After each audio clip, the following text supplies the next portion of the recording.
Hello students, welcome to GRD classes. तो आज के इस लेक्चर में हम स्टार्ट करेंगे इम्पल्स, जो लॉज ऑफ मोशन का एक बहुत इंपॉर्टेंट टॉपिक है। तो इम्पल्स बेसिकली होता क्या है, तो कहते हैं कि ना when a large amount of force is acting for a short time.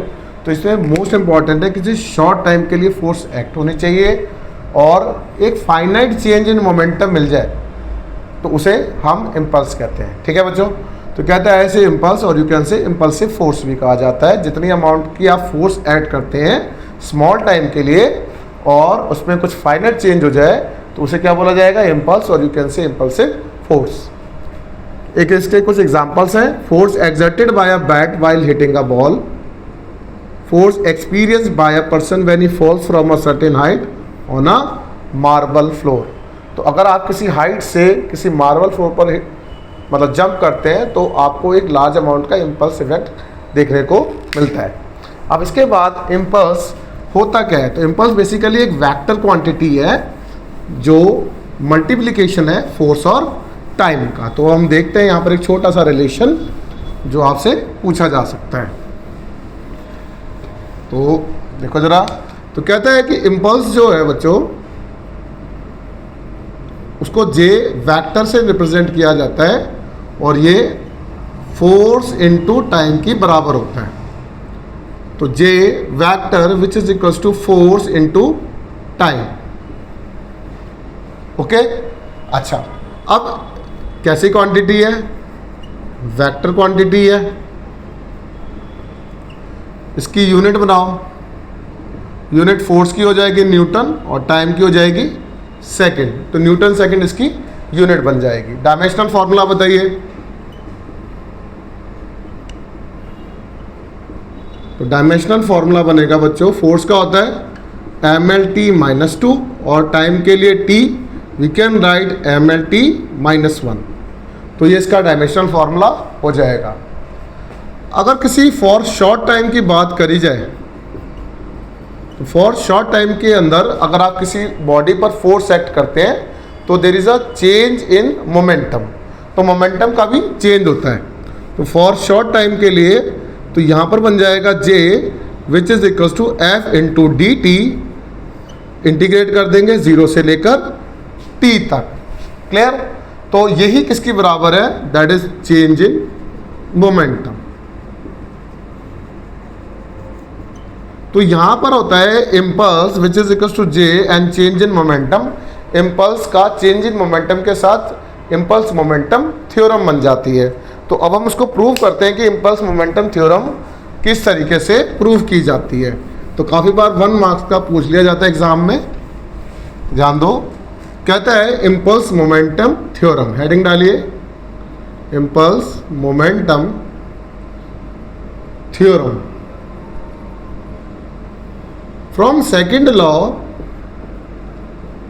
Of motion. आप सभी को बताया कि जो फोर्स होता है वो rate of change of momentum की बराबर है। अब यहां से डी टी एफ के साथ मल्टीप्लाई हो जाएगा तो we can write D P which is equals to F into D T बन जाएगा। अब इसे इंटीग्रेट कर दीजिए, इंटीग्रेटिंग बोथ साइड्स। तो अगर हम इसे इंटीग्रेट कर देते हैं तो बच्चों ये बन जाएगा डी पी P1 से लेकर P2 which is equals to F into D T और टाइम T1 से लेकर T2 हो जाएगा। अब dx का इंटीग्रेशन x होता है तो सेम dp का p बन जाएगा, that is P1, this is P2। f into D T का इंटीग्रेट करेंगे तो 0 से t तक, और यही किसकी बराबर है, इम्पल्स की बराबर है। अभी थोड़ी देर पहले बताया। अब इसकी लिमिट्स पुट करिए, सॉरी यहाँ पे P1, दिस इज P2। तो we can write P2 minus of P1 which is equals to F into D T 0 से t which is equals to change in momentum which is equals to किसके बराबर हो गया, impulse. तो जो impulse of a force है वो change in momentum के बराबर है। तो we can write J P2 minus of P1 और you can write MV2 minus of MV1। ठीक है, और you can write M common लेकर V माइनस ऑफ U भी लिखा जाता है। तो यह है इम्पल्स मोमेंटम थ्योरम, जो जिस पर आपका एक न्यूमेरिकल बनता है। तो रिक्वेस्ट है इसको ढंग से याद कर लीजिएगा, 2 से 3 बार लिख लिख के प्रैक्टिस कर लेना। नाउ अब इसके कुछ स्पेशल केस है। मान लिया जाए एक ये वॉल है और इस वॉल पर एक बॉल को इस तरीके से हिट कराया है जिसका मोमेंटम p है। कितने एंगल पर है? थीटा। मतलब मास तो बॉल का m ही रहेगा, इस बॉल का मास m है, इसकी वेलोसिटी v है। तो इस बॉल ने सेम एंगल से इसे रीबाउंड करा है, सेम एंगल थीटा पर, तो इसका मोमेंटम जो है वो p है। तो मैं यहाँ पर अगर p1 लिखता हूँ और यहाँ p2 लिखता हूँ तो मेरे पास यहाँ पर वेलोसिटी हो जाएगी m इंटू v1 और यहाँ पर हो जाएगी m इंटू v2। अगर सेम मोमेंटम है तो वेलोसिटी को मैं सेम लूँगा, है ना। तो वी कैन राइट यहाँ पर ये बन जाएगा इसके कंपोनेंट दैट इज p1 और यू कैन राइट अगर सेम वेलोसिटी है सेम मोमेंटम है तो v1 जो है वो v2 की बराबर है, बट एंगल यहाँ पर चेंज हो गया। मतलब ये बॉल जिस टाइम यहाँ पर बॉल पे हिट हो रही है तो मोमेंटम p1 ले रहे हैं हम, यहाँ पर p2 ले रहे हैं। तो v1 अगर v2 v की बराबर है तो p1 जो है p2 की बराबर है which is equals to p। तो अगर मैं p1 के टर्म्स में लिखता हूँ तो ये बनेगा p1 cos of theta, we can write p1 sin of theta.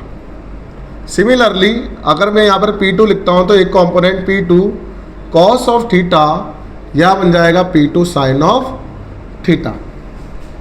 अब ये वाले कंपोनेंट अपोजिट डायरेक्शन में, तो ये वाले कंपोनेंट तो कैंसिल आउट हो जाएंगे।